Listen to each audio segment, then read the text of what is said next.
Hello dear students, welcome back. ये question है GATE 2014 के एग्जाम में से 2 मार्क्स के लिए। क्वेश्चन में आपको कहा है अ router has MTU is equal to 1500 and it receives a IP datagram of 4404 bytes. इस राउटर को एक आईपी पैकेट मिला जिसका साइज है 4404 बाइट्स। इसमें 20 बाइट्स का हेडर है। ओके, क्वेश्चन में पूछा है कि इसकी जो फ्रैगमेंट्स क्रिएट होंगी उसमें से थर्ड फ्रैगमेंट की प्रॉपर्टीज क्या हैं, यानी कि आपने बताना है थर्ड फ्रैगमेंट में एम बिट की वैल्यू क्या होगी, टोटल लेंथ की वैल्यू क्या होगी, फ्रैगमेंट ऑफसेट की वैल्यू क्या होगी। ओके, अब मैं ऐसा करता हूं, मैं यहां पे क्वेश्चन की इमेज भी डिस्प्ले कर रहा हूं। If you want you can read the entire question as well as you can have a look at all the 4 options. Okay, अब देखो MTU इज इक्वल टू 1500 आपको गिवन है। MTU means maximum transmittable unit, यानी कि एक data link layer के frame में maximum data कितना आ सकता है। देखो, फ्रेम में एक हेडर होगा, एक ट्रेलर होगा। इन दोनों के बिना जो ये पार्ट बचा ये होगा डाटा।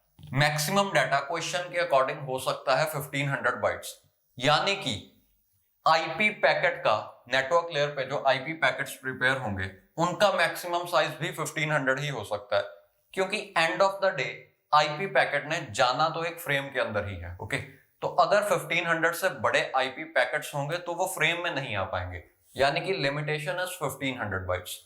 तो मैक्सिमम डाटा कितना हो सकता है 1500 माइनस 20 यानी कि 1480 बाइट्स, क्योंकि आईपी पैकेट में 20 बाइट्स का हेडर जरूर होगा। Okay, so maximum data can be 1480 bytes.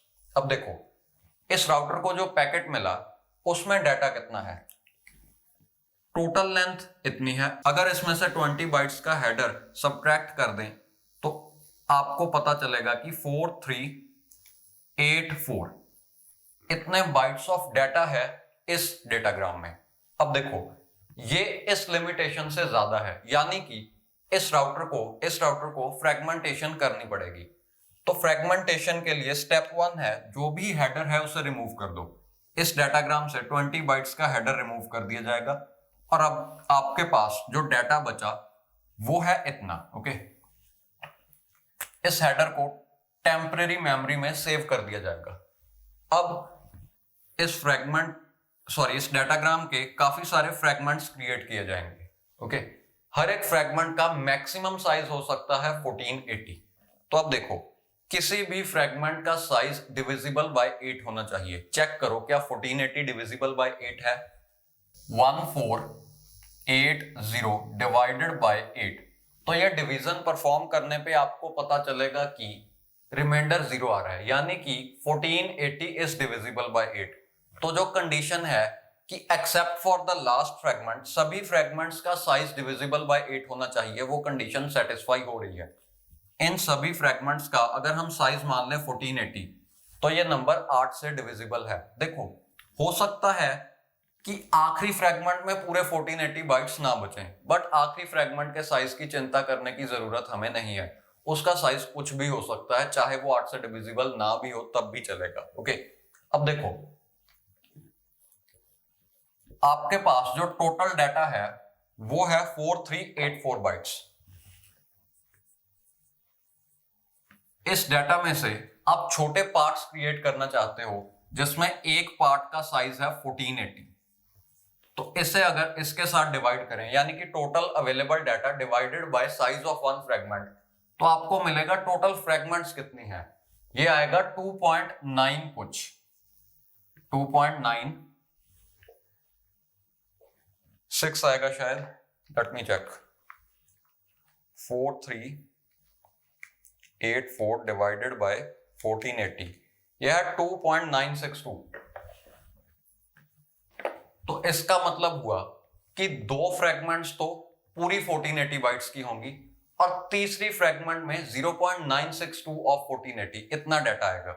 यानी कि कुछ ऐसा होगा, पहली फ्रैगमेंट फुल 1480 बाइट्स की है, दूसरी भी कंप्लीट 1480 बाइट्स की है, बट जो तीसरी फ्रैगमेंट है उसमें सिर्फ 0.962 ऑफ 1480 इतना बाइट्स ऑफ डाटा है। तो देखो, यहां पे 1480, यहां पे 1480, टोटल हुआ 2960। तो इन दोनों में मिला के 2960 इतने बाइट्स ऑफ डाटा है। ओके, अब ऐसा ढूंढो कि इस लास्ट फ्रेगमेंट में कितना डाटा आएगा। वो होगा 4384 माइनस 2960। 4384 minus 2960, this is 1424।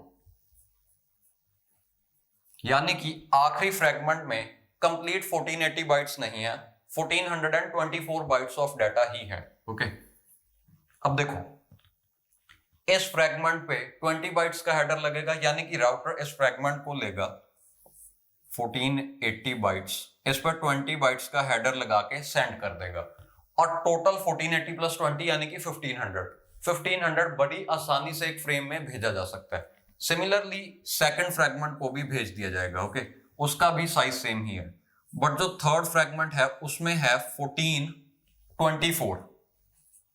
इतना डाटा, इस पे 20 बाइट्स का हेडर लगाया जाएगा, यानी कि इसका टोटल साइज आएगा 1444। ओके, इतने बाइट्स ऑफ डाटा जो कि है 1424 प्लस 20 बाइट्स का हेडर। ओके, अब ढूंढते हैं कि क्वेश्चन में जो जो पूछा था उनकी वैल्यूज क्या है। पहली चीज आपने बतानी है एम बिट की वैल्यू क्या है। एम बिट होता है मोर फ्रेगमेंट्स, यानी कि जिस भी फ्रेगमेंट की आप बात कर रहे हो क्या उसके आगे और भी फ्रेगमेंट्स हैं। क्वेश्चन में पूछा था थर्ड फ्रेगमेंट के बारे में, यानी कि ये वाली थर्ड या लास्ट, तो इसके बाद क्या और फ्रेगमेंट्स हैं? नहीं है, यानी कि एम बिट की वैल्यू तो होगी 0। ओके, इसके लिए अगर एम बिट की वैल्यू पूछी होती तो इसके बाद एक और फ्रेगमेंट है, यानी कि इसके लिए एम 1 होगा, इसके लिए भी 1 होगा, इसके लिए 0 है। ओके, अब देखो अगली चीज आपसे पूछी है टोटल लेंथ। ऑलरेडी हमने ढूंढी, टोटल लेंथ है 1444, तो ये है 1444 बाइट्स। ओके, तो उसके बाद आपने बताना है फ्रेगमेंट ऑफसेट। फ्रेगमेंट ऑफसेट होता है जिस फ्रेगमेंट की आप बात कर रहे हो उससे पहले वाली फ्रेगमेंट्स में टोटल कितना डाटा आ चुका है।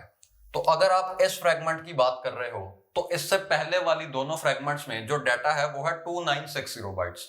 बट एक चीज का आपको ध्यान रखना है कि जो एक्चुअल वैल्यू है इसे सेव करने से पहले हम डिवाइड करते हैं बाय 8। देखो फ्रेगमेंट ऑफसेट तो है 2960, बट फ्रेगमेंट ऑफसेट फील्ड में जो सेव होगा वो होगा 2960 डिवाइडेड बाय 8, यानी कि 185 इंटू 2 जो कि होगा 370। तो अगर एक्चुअल वैल्यू 2960 है तो सेंडर उसे सेव करते वक्त 8 से डिवाइड कर देगा और रिसीवर उसे रिट्रीव करते वक्त 8 से मल्टीप्लाई कर लेगा। ओके, ऐसा हम इसीलिए करते हैं क्योंकि ये फ्रेगमेंट ऑफसेट फील्ड में कम बिट्स हैं, तो हम वैल्यू जो एक्चुअल वैल्यू है उसे 8 से डिवाइड करके सेव कर देते हैं। ओके, तो जो वैल्यू सेव होगी वो है 370। ओके, तो ये रहा आपका आंसर।